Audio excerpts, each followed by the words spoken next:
connaît tous. Il nous connaît tous. L'ange du ministère. Que Dieu affecte à chaque ministère.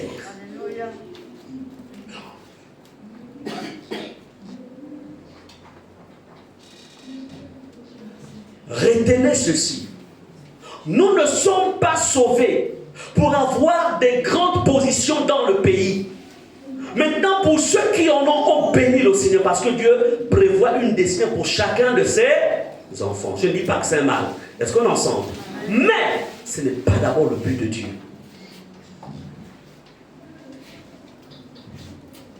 Nous ne sommes pas sauvés pour avoir d'abord les privilèges de la terre. Nous sommes sauvés pour servir Dieu sur la terre. Quand bien même Dieu prévoit ses privilèges pour ses enfants. C'est pourquoi il a dit, cherchez premièrement le royaume des cieux et sa justice. Et toutes ces choses vous seront données par-dessus. On n'est pas sauvé pour avoir le mariage. On n'est pas sauvé pour avoir des enfants. On n'est pas sauvé pour avoir des grandes... pour être influent sur la terre. On est sauvé pour le servir. Mais je répète toutes ces choses. Si Dieu l'a programmé pour toi, il te les donnera. Mais toujours, c'est pour le servir. Dans sa maison. Retenez-le. Allons-y donc Deutéronome 6, verset 12 à 13. Notons Deutéronome 12, plutôt 6, verset 12, verset 13. L'ancienne manière pour nous. Deutéronome chapitre 6, verset 12 à 13. La Bible déclare, lorsque tu mangeras et te rassasieras, garde-toi d'oublier l'Éternel, qui t'a fait sortir du pays d'Égypte, de la maison de servitude. Tu craindras l'Éternel ton Dieu, tu le serviras et tu jureras par son nom. Amen. Bien-aimé, voici le Deutéronome 6, 12 à 13 qui dit, lorsque tu mangeras et te rassasieras, garde-toi d'oublier l'Éternel, qui t'a fait sortir du pays d'Égypte. Et s'il ne s'adresse pas au souverain sacrificateur ou au sacrificateur, non, il ne s'adresse même pas aux Lévites. Il s'adresse à qui? Au peuple. Qui avait en fait réussi dans leur vie, qui avait réussi dans leur entreprise, qui avait des biens. Il leur dit, peuple, il leur dit, lorsque tu mangeras et te rassasieras, garde-toi d'oublier l'Éternel. Il dit au verset 13, 1. Tu craindras l'Éternel. C'est la base. Pour servir l'Éternel, il faut d'abord le craindre. C'est la base, la crainte. C'est pourquoi la crainte de Dieu, sans la crainte de Dieu, tu ne peux pas servir le Seigneur comme ça. Et il dit, donc tu le serviras et tu jureras par son nom. Voici des personnes à qui Dieu avait fait grâce. C'est le peuple d'Israël. Chacun avait sa portion de richesse. Mais il dit, dans cette abondance-là, dans cette richesse, au-delà de tes activités, tu dois me servir. Tu dois me servir.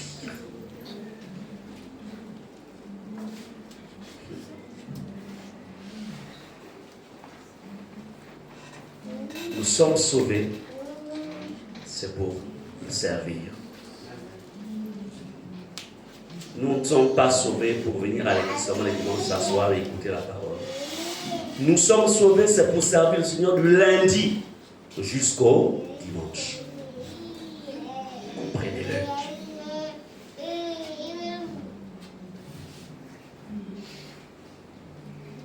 La question, est-ce que tu sers le Seigneur? Comment sers-tu le Seigneur dans cette église? Parce que ne pensez pas que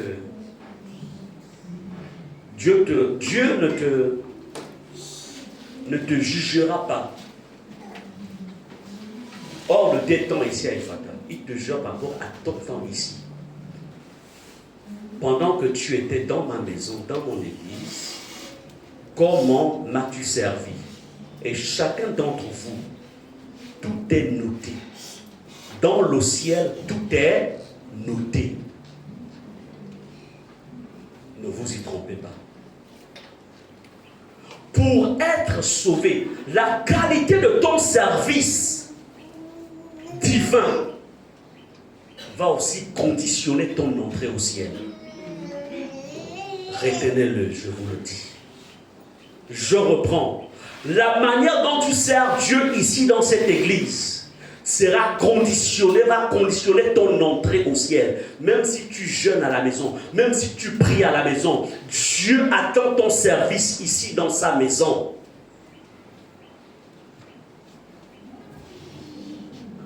Dieu attend. Il va te peser. Il va te peser. Il va te peser. Si tu ne pèses pas, dis Seigneur, aide-moi à changer. Le message de la grâce que vous entendez là, faites attention. Faites attention. Je peux vous dire, c'était mieux pendant le temps de la loi. Parce qu'au temps de la loi, quand quelqu'un péchait, boum, il tombait tout de suite. Boum. Mais moi, c'est qu'avec la grâce, il y a ce qu'on appelle accumulation des fautes. Et dans cette accumulation, la personne ne tombe même pas. Il y a même certains qui prospèrent dans le péché. Mais prospérer dans le péché ou dans la désobéissance, dans la rébellion, ne veut pas dire que ton salut au ciel est garanti. Non. Voilà pourquoi la grâce est trompeuse. Elle est trompeuse. Allons dans Colossiens 3, verset 23 à 24. Colossiens 3, verset 23 à 24. Église, je suis votre pasteur, c'est seulement sur la terre, non seulement les dieux. Nous sommes vos pasteurs seulement sur la terre. C'est seulement le temps que nous sommes.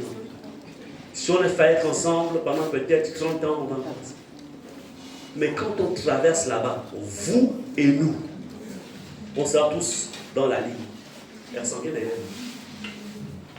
Qui d'autre encore?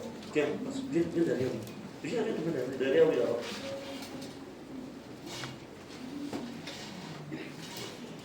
Nous tous, on est dans la ligne. Là-bas, je ne suis plus pasteur, ni révérend, ni archibishop. Là-bas, c'est-à-dire que même Ersan, on ne pourra même pas se saluer sur la ligne là-bas. Parce que lui, dans son cœur, il est en train de se dire, ah, est-ce que je vais traverser? Moi aussi, j'ai dit, est-ce que je vais traverser? Il y a un écran qui va tout montrer. De ta naissance jusqu'au jour où tes yeux se sont fermés. L'écran est là. C'est-à-dire que tu n'auras même pas besoin. C'est-à-dire que quand tu te justifies, Dieu ne parle même pas. C'est l'écran seulement qui parle. Il dit, regarde ce jour-là. Ce jour-là, tu devais être vendredi à la prière. Mais tu es allé au restaurant. Pendant que je t'attendais. Oh mais, comprends Seigneur, c'était un anniversaire. Oh oui, tu as privilégié l'anniversaire par rapport à ta présence dans ma maison. N'est-ce pas? Là, le point c'est que quand ça se passe, ton corps est déjà enterré. Ce qui peut te permettre de revenir, encore si Dieu te fait grâce, il faut que ton corps soit là. Mais si le corps est déjà enterré, il va te renvoyer comment? Amen. Pour vivre ici, là, il faut avoir ça. Mais quand ça là, c'est déjà enterré. Est-ce que vous comprenez cela? Amen.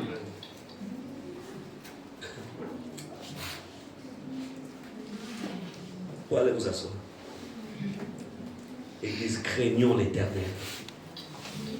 Craignons le Seigneur. Vas-y, lis, savon de Dieu. Je lis la parole de Dieu, Jean Colossiens 3, versets 23 à 24.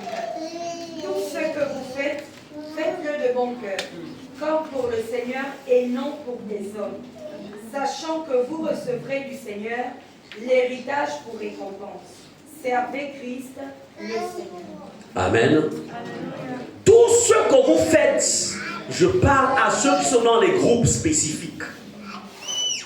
Vous êtes dans des groupes, vous êtes responsable des groupes. La Bible dit, c'est Dieu qui parle. Tout ce que vous faites ici, faites-le de bon cœur. Ne le faites pas pour le pasteur Muriel, pour le pasteur Gislain.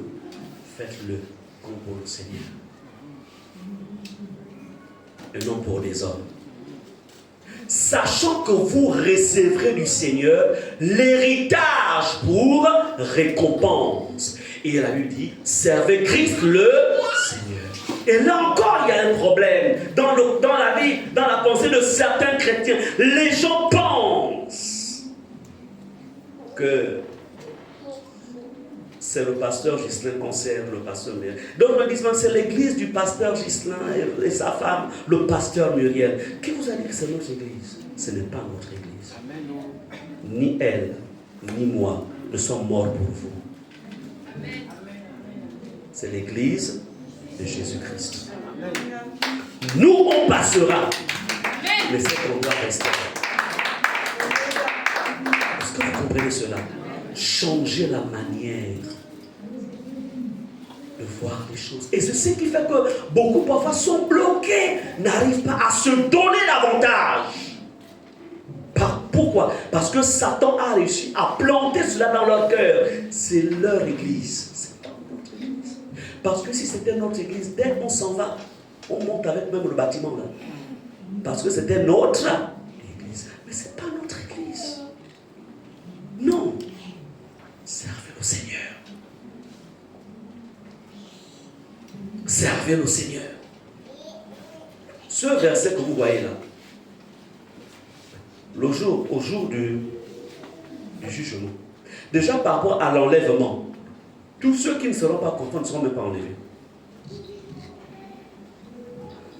À l'enlèvement, quand la trompette va sonner, parce que quand on a lu dans le terre de Belchassar, n'était-il pas vivant? Il était en pleine fête. Vous comprenez? Et une main s'est mise à écrire sur le mur.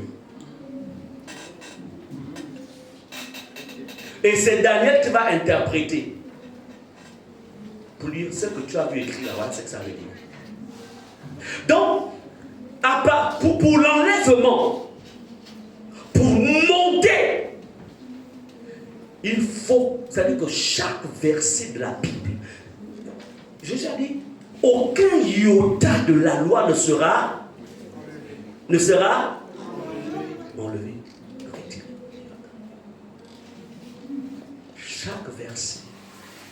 Chaque verset,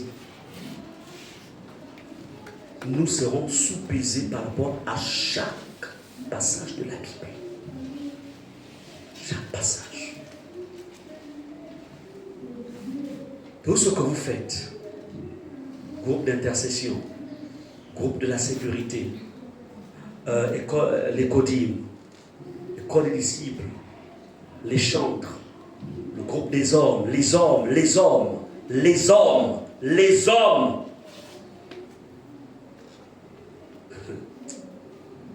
groupe des femmes, la jeunesse, tous les groupes. Dieu vous dit ce matin, tout ce que vous faites, faites-le de bon cœur. Pour le Seigneur, comme pour le Seigneur et non pour les hommes. Sachant que vous recevrez du Seigneur l'héritage pour récompense. Servez Christ le Seigneur. Quand tu viens dans l'église, tu ne peux pas rester longtemps assis sans travailler dans l'église. C'est un péché. Ça, je vous le dis. Tu dois chercher à rentrer dans un groupe. En passant bien sûr par l'école des disciples. Afin de s'approprier là-bas la vision, s'approprier en fait nos valeurs spirituelles, ce que nous croyons. Parce qu'il y a certains qui sont passés dans des églises où en fait, pour chasser les démons, il faut mettre le sel sous le lit. D'autres, on leur a enseigné que pour se purifier, il faut mettre les feuilles de l'hysope dans une bassine et se laver pour se purifier. Donc, il faut passer par là-bas pour comprendre que nous ici, nous croyons que le sel c'est Jésus parce que lui-même il a dit vous êtes le sel de la terre. Donc lui-même il est le sel des sels. Et nous croyons ici que l'hysope, tout ça, utilisé dans l'Ancien Testament, ce n'est que des sombres, une image de Christ lui-même qui est l'hysope des hysopes, parce que c'est lui qui purifie. Est-ce qu'on est ensemble? Donc, voilà pourquoi. Parce que si tu viens directement dans un groupe, si on t'amène pour aller purifier une maison, ah pasteur, je m'arrête là, on peut t'acheter l'hysope. Pour qu'il n'y ait pas contradiction, il faut qu'on t'enseigne d'abord. Mais tu ne peux pas rester dans l'église. C'est un danger pour ton salut. C'est pourquoi les paresseux ne peuvent pas rentrer dans le royaume des cieux.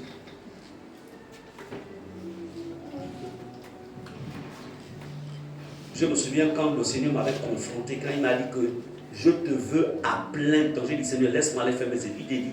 Il m'a dit, si tu ne me sers pas maintenant, mais sache qu'un jour on se verra ensemble, toi et moi. Si tu ne fais pas ce que je te demande, j'ai entendu ça de mes oreilles. Si tu ne fais pas ce que je te demande, tu vas vivre pendant un temps, mais sache que le jour vient où toi et moi on se verra face à face. Et il me dira, il sera trop tard. Quand il m'a dit qu'il sera trop tard, j'ai abdiqué.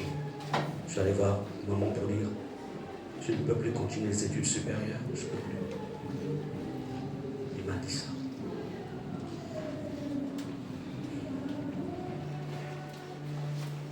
Vous comprenez cela? Servez Jésus. Servez Jésus. Servez Jésus. Servez Jésus. Servez Jésus. Amen. Servez Jésus. Servez.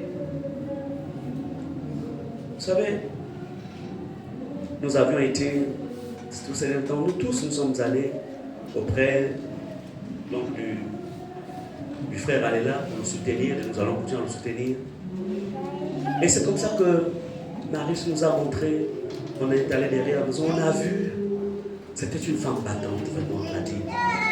On a vu ce qu'elle a construit, comment elle préparait l'avenir des enfants, des studios qu'elle a commencé à construire. C'est même arrivé, on va dire, on peut dire aux trois quarts, hein? On va dire ça comme ça.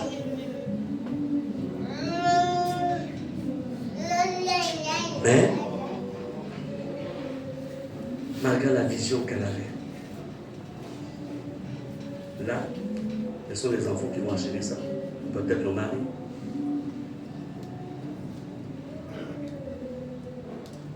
Parfois, nous pourrions avoir des rêves. C'est normal d'avoir un rêve. Vous comprenez cela? Mais écoutez ceci. Et j'ai aimé le témoignage que son mari nous a donné. C'est une femme qui était riche en œuvres. Elle était riche en œuvre. Église, soyons riches en œuvre. Soyons riches en œuvre. C'est important.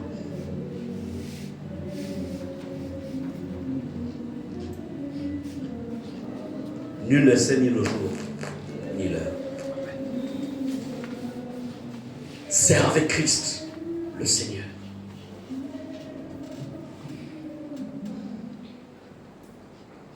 Quand quelqu'un s'en va au milieu de nous, réfléchissons. Réfléchis sur ta propre vie. Réfléchis la manière dont tu marches. Réfléchis.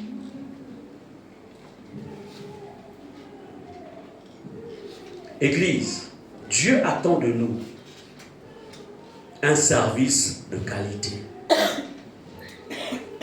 Dieu attend de nous un service. Dieu ne mange pas les restes. Il ne mange pas les restes. C'est un Dieu parfait. Il ne mange pas les restes.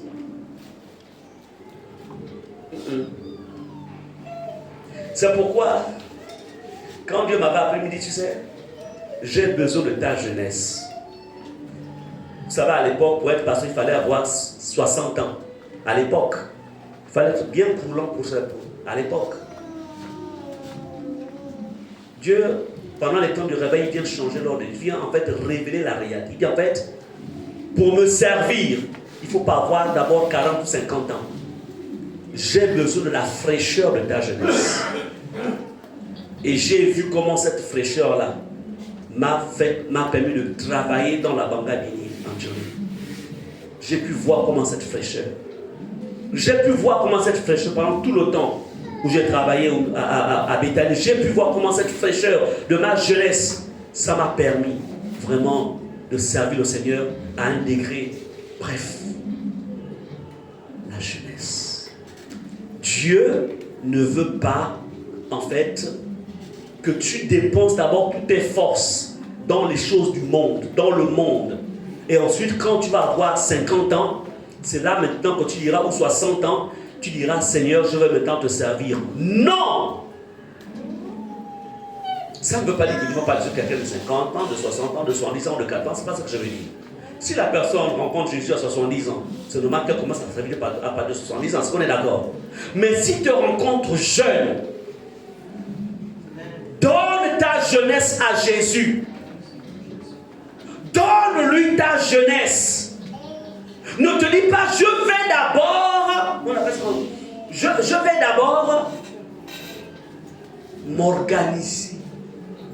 Je dois faire d'abord ça, ça, ça. Et après, Seigneur, je viendrai te servir.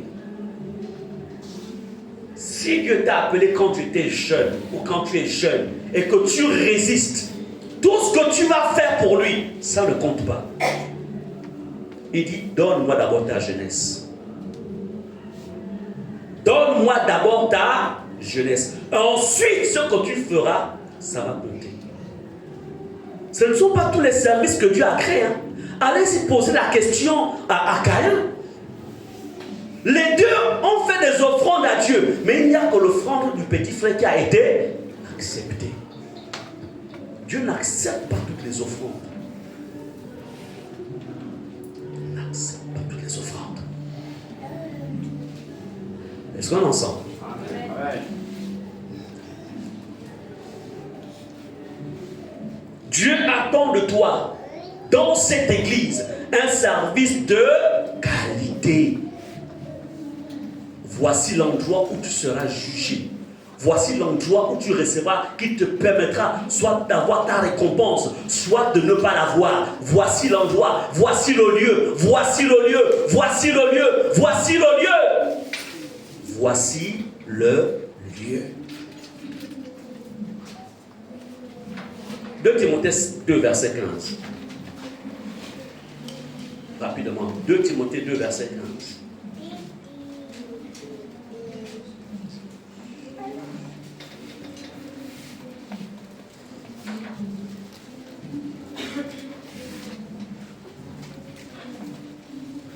C'est bon?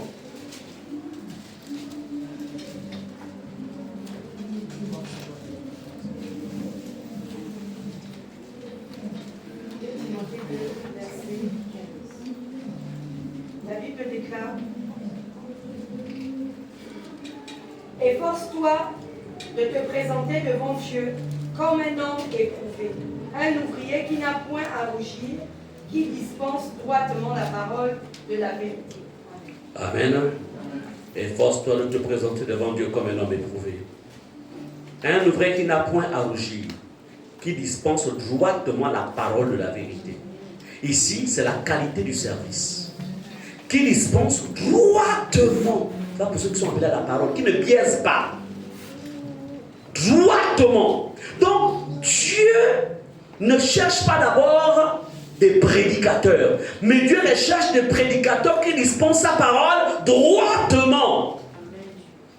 Dieu n'est pas d'abord à la recherche forcément des chantres, mais il cherche des chantres qui se conforment